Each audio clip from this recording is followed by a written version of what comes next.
गुरु के द्वारा होती है। ग्रंथ पढ़ करके ज्ञान के द्वारा माया का नाश नहीं किया जा सकता। इसलिए उपनिषद भी कहते हैं नायमात्मा प्रवचनेन लभ्या न मेधया न बहुना श्रुतेन। जहां बुद्धि नहीं पहुंच पाती उस पद का साक्षात्कार गुरु कृपा से होता है, पढ़ने लिखने से नहीं होता। कि हम उपनिषद पढ़ लिए तो तत्व ज्ञानी हो गए, तत्व बोध प्रायसा नहीं। मोक्ष मूलम गुरु कृपा। स्वानुभव प्राप्त साक्षात्कार किए हुए महात्मा का अगर एक क्षण का समागम हो जाए तो परमार्थ की सारी विद्याएं अपने आप प्रकाशित हो जाएं। तुकाराम जी उसी समय का इंतजार करते हुए समय व्यतीत करने लगे जब मेरे सदगुरुदेव मुझे ढूंढ लेंगे या मैं सदगुरुदेव को ढूंढ लूंगा। उस समय का इंतजार कर रहे। तुकाराम जी कहते हैं कि सदगुरु कृपा के बिना कोई भी परमार्थ में आज तक सिद्ध नहीं हो पाया है। बिना गुरु चरण कृपा के, बिना रज के ये तमोगुण का नाश, अहंकार का नाश नहीं होता, निर्मल ज्ञान उदय नहीं होता। आत्मज्ञान उसी को प्राप्त होता है जो गुरु निष्ठावान होता है, जिससे जड़ चेतन ग्रंथ का भेदन होकर जीवन मुक्त महापुरुष होता है। वो केवल गुरु कृपा से ज्ञान होता है, वो पढ़ने लिखने से नहीं होता है। समग्र वेद शास्त्र पढ़ डाले, योग आदिकों का खूब अभ्यास कर ले, कभी उसको सफलता नहीं मिलेगी जब तक गुरु कृपा नहीं होगी। कमाई तो अपने ही परिश्रम से होती है, पर मोहर गुरु कृपा से लगती है। भगवान के दरबार में उस तपस्या, उस स्वाध्याय, उस योग, उस ज्ञान का कोई मूल्य नहीं है जिस पर गुरु कृपा की मोहर नहीं लगी। वो सिक्का नहीं चलेगा।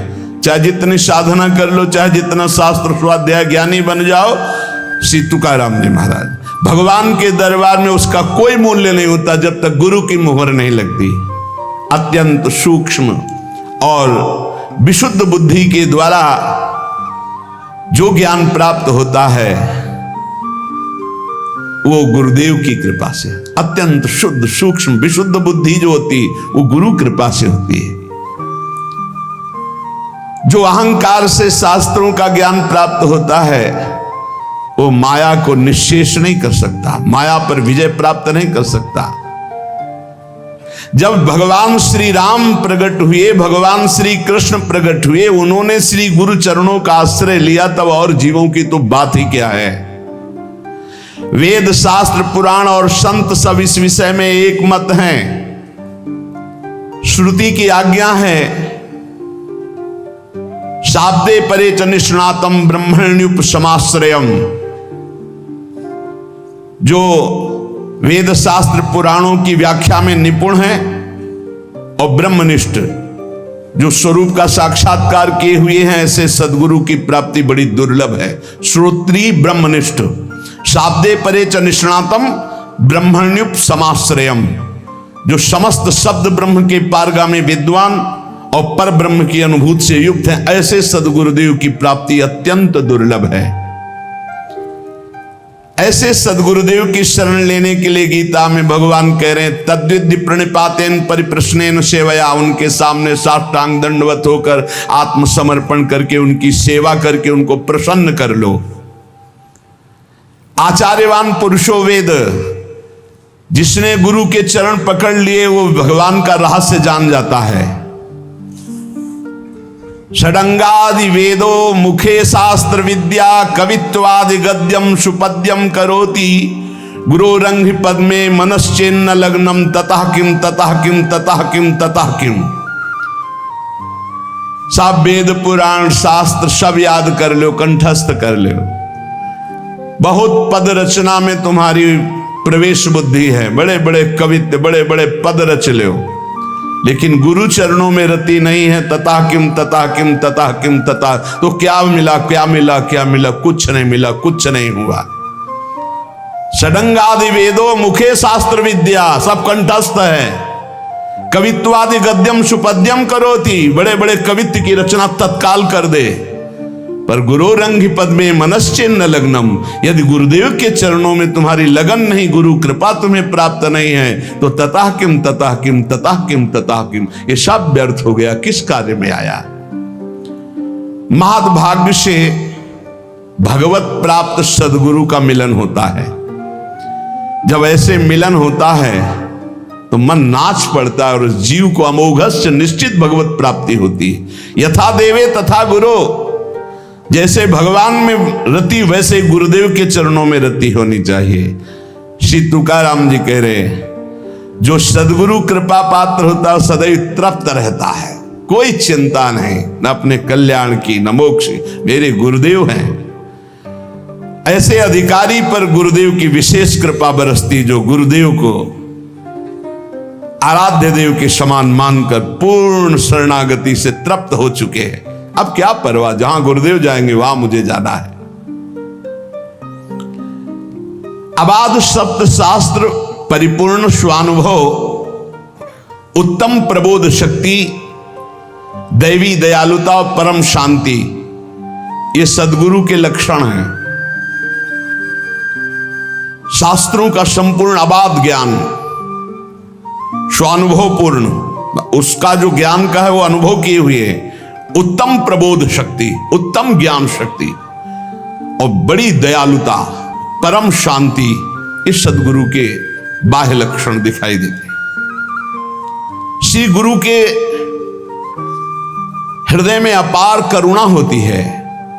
वो महान पतित से पतित को भी गले लगाकर परमात्मा स्वरूप कर देते हैं गुरुदेव। शिष्य के भवबंधन तो उसी समय कट गए जहां भगवत प्राप्त गुरुदेव की प्राप्ति हुई। साधना तो केवल जीने के लिए है, काम तो उनका शरणागति से ही हो गया, गुरुदेव की कृपा से। जैसे सेवक जी महाराज हरिवंश महाप्रभु के लिए कहते हैं कि कटे कर्म बंधन संसारी, सुख सागर पूरी ततिभारी, विधि निषेध श्रृंखला छुड़ावें। ऐसे गुरुदेव हैं हितजू, जो इनकी शरण में आ गए, समस्त आवागमन में फंसाने वाले कर्म बंधनों को छिन्न भिन्न कर दिया, विधि निषेध का त्याग करवाकर प्रेम में डुबो दिया। गुरुदेव बड़े दयालु होते, जो भगवत प्राप्त गुरुदेव हैं। खास बात तुकाराम जी आगे सुनिएगा, इस बात की बड़ी उपेक्षा करते हैं कि जो भगवत प्राप्त नहीं है, भगवत प्राप्ति नहीं करना चाहता, ऐसे को मैं देखना भी नहीं चाहता, कोई भी हो। शिष्य के भवबंधन उसी समय कट जाते हैं जब ऐसे सिद्ध सदगुरुदेव की शरणागति मिलती है। अहंकार की छावनी उठा दी तो भगवत साक्षात्कार हो गया। अहंकार की छावनी ऐसी पड़ी हुई से गुरुदेव ही हटा सकते हैं। जो ब्रह्मानंद में भगवदानंद में सदा मस्त रहते हैं, ऐसे गुरुदेव का आश्रय प्राप्त करना बड़ा दुर्लभ है। मात संगस्तु दुर्लभ हो, अगर प्राप्त हो जाए तो निर्वाह करना बड़ा कठिन, अगम्य हो, अगर निर्वाह कर ले गए तो अमोघस्य निश्चित भगवत प्राप्ति। गुरु प्रसाद के बिना आज तक इतिहास साक्षी है, कोई संत अध्यात्म की ऊंचाई पर नहीं चढ़ा है। एक भी कोई ऐसा संत नहीं है जो गुरु कृपा का आश्रय न लिए हुए और ऊंचाई पर चढ़ गया हो। वो बोलना ऊंचाई नहीं, आगे यहां देखो पीछे बोला षडांगादि वेदों मुखे शास्त्र विद्या, सब शास्त्रों का ज्ञान है, षड शास्त्रों का ज्ञान, वेदों का ज्ञान और मुख में विद्या। आप प्रश्न करो, कवित्वादि गद्यम सुपद्यम करोति, तुरंत रचना कवित्व की कर देना सब। पर गुरु रंग पद में मनस्य न लग्नम, जिसका गुरु चरणारविंद में लगन नहीं लगी, गुरु चरणों का आश्रय नहीं लिया, ततः किम ततः किम ततः किम ततः किम।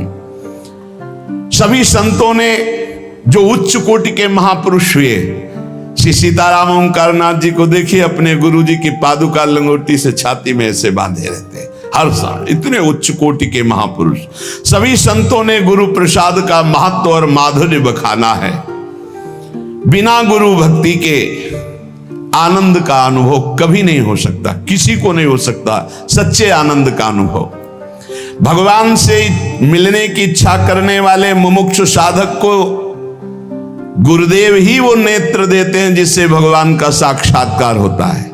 निकष कुंज ठाढ़े भय भुजा परस्पर अंश, श्री राधा वल्लभ मुख कमल निरख नयन हरिवंश। वो हरिवंश नेत्र होते हैं जिनसे प्रियालाल का वो वही देते हैं। गुरु शिष्य का संबंध बड़ा परम पावन अमृत संबंध है। ये मृत संबंध नहीं। मृत संबंध जैसे माता पिता का, भाई बहन का, दोस्त का, ये नाना प्रकार के सब मृत संबंध हैं, लेकिन गुरु का अमृत संबंध है। श्रद्धा, नम्रता, शरणागति, सेवा, आदर, इनके द्वारा शिष्य अपने गुरु के मन को अपनी तरफ खींच लेता है। श्रद्धा, नम्रता, शरणागति, सेवा, आदर, भाव, इनके द्वारा शिष्य गुरु के मन को अपनी तरफ आकर्षित करता है। और जे भी गुरु का मन आकर्षित शिष्य की तरफ हुआ कि आध्यात्मिक उन्नति उसकी प्रारंभ हो जाती है गुरु कृपा कटाक्ष से। विशेष ध्यान रखने की बात यहां तुकाराम जी कह रहे हैं कि ये गुरु शिष्य का नाता सांसारिक नाता नहीं है, ये भागवतिक संबंध है, ये प्रेम नाता है। यहां प्रचंड अध्यात्म शक्ति संपन्न महात्मा को गुरु माना गया है। प्रचंड अध्यात्म शक्ति संपन्न, स्वानुभूति ज्ञान की चरम सीमा में पहुंचा हुआ। स्वानुभूति ग्रंथों से नहीं प्राप्त होती। पृथ्वी का पर्यटन कर डालो, बहुत ध्यान से सुनना श्री तुकाराम जी की वाणी। ये स्वानुभूति ग्रंथों से नहीं प्राप्त होती। पूरी पृथ्वी की परिक्रमा कर डालो, सारी भूमि को चरणों से नाप डालो, हिमालय, काकेशय, आल्पस, इन बड़े बड़े पर्वतों को लांघ जाओ, समुद्र की गहराई ले लो, तिब्बत देश देख लो, एक एक जंगल छान डालो, स्वानुभव यथार्थ धर्म के रहस्य को छान डालो, पर बिना गुरु कृपा के त्रिकाल में तुम माया मुक्त नहीं हो सकते। ये असंभव कार्य भले संभव कर लो, लेकिन बिना गुरु कृपा के तुम माया मुक्त नहीं हो सकते। इसलिए जब किसी पर भगवान की कृपा का उदय होता है तो गुरु के लिए तड़पने लगता है कि मुझे ऐसे भगवत साक्षात्कार किए हुए सदगुरु मिले। सर्वांतःकरण से श्री गुरुदेव की शरण जिसने ली, ऐसा समझ लो कि परब्रह्म की साक्षात प्राप्ति हो गई। गुरु साक्षात परब्रह्म तस्मै श्री गुरुवे नमः। बस जरूरत है ऐसे गुरुदेव के बच्चा बन जाने की। जैसे बालक अबोध होता है तो माँ को चिंता होती है कि कब दूध पिलाना है, कब उसको भोजन पवाना है। बालक थोड़ा विवेकी हो गया, अब उसको चिल्लाना पड़ेगा कि मुझे भोजन दो, भूख लगी है। बोले अबोध बच्चा की तरह बन जाओ, गुरु अपने आप देने लगेंगे। अब इसको क्या देना है, अब इसको क्या देना है। बालक अनन्य भाव से जैसे माँ के अधीन रहता है, ऐसे शिष्य को गुरु के अधीन रहना चाहिए। तुम धन्य हो जाओगे। तुकाराम जी कहते हैं मेरी बात मान लो। ऐसे परम प्रेम और आदर के साथ जो श्री सदगुरुदेव भगवान की शरण होता है तो सच्चिदानंद भगवान प्रसन्न होकर पराभक्ति और अध्यात्म का अलौकिक खजाना उस शिष्य के हृदय में खोल देते हैं। तुकाराम जी कह रहे हैं कि मैं ऊपर ऊपर बनावटी गुरुओं से प्रेम नहीं करता। अब जो बोल रहे हैं वो बहुत कड़ुआ औषधि है। मैं सबसे प्रार्थना करता हूं कि गुरु बनाने में जल्दीबाजी मत कीजिएगा। तुकाराम जी कह रहे हैं सच्चे हीरे की खोज कीजिएगा और उन्हीं को गुरु मानिएगा। आगे वर्णन कर रहे हैं बहुतों की मैंने परीक्षा ली है, कसौटी करके देखा है, और जहां देखा कि यहां असली हीरा नहीं कांच है तो दूर से प्रणाम करके बस भाग पड़ा। किसी की निंदा नहीं की, पर किसी के हाथ नहीं आया। बहुत बहुत ही मंगलमय उपदेश है। तुकाराम जी यहां कह रहे हैं कि गुरु बनाने में जल्दीबाजी मत कीजिए। ये भागवतिक संबंध कोई सांसारिक मृत संबंध नहीं है।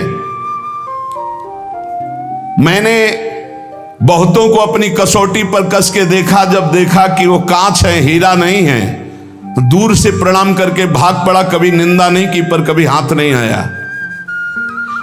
मैंने देखा है ब्रह्म ज्ञान की कोरी कोरी बातें करते हुए, लेकिन लक्षण एक भी ब्रह्म ज्ञानी का नहीं। मैंने देखा है हाथ पसार कर उन्हें धन के लिए याचना करते हुए, लेकिन गुरु ऐसे नहीं होते। निरे कोणा पासीम हो एक रज तरी द्यारे मज दुर्बलांशी, जिसके पास निर्मल ब्रह्म ज्ञान होता है, ब्रह्मबोध हो जाता है, वो न सोचति न कांक्षति, कभी वो कोई शोक नहीं, कोई चाह